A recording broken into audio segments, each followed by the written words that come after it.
New Zealand, where the country removed most of its remaining COVID-19 restrictions on Monday as the government signaled a return to normal life for the first time since the pandemic began.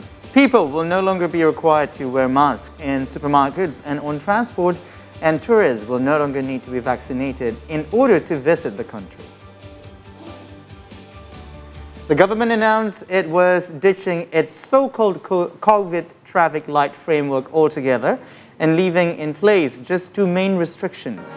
The first is that those who tested positive for the virus isolated for 7 days, and the second is for people to wear masks when visiting healthcare facilities such as hospitals and aged care homes.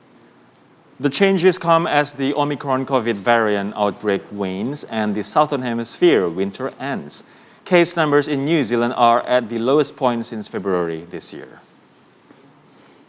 Our COVID numbers are currently at the lowest levels we have had since February 2022.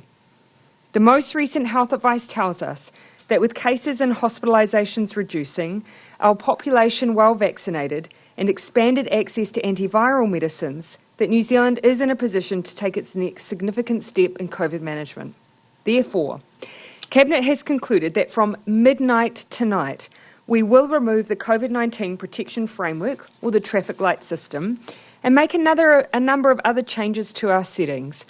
First, you will no longer be required by government to wear a mask anywhere except in healthcare settings like hospitals, GPs, pharmacies and aged residential care facilities.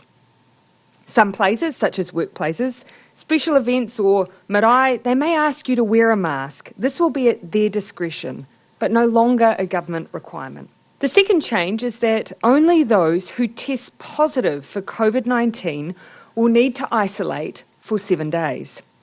The 7-day isolation period for household contacts will end as of midnight tonight. This is a substantial change. It's the first time in 3 years that a case in your household will no longer mean that everyone stays home. Instead, we simply ask that household contacts undertake a daily RAT test. If you're negative, you can continue to go about your work, life and schooling as normal.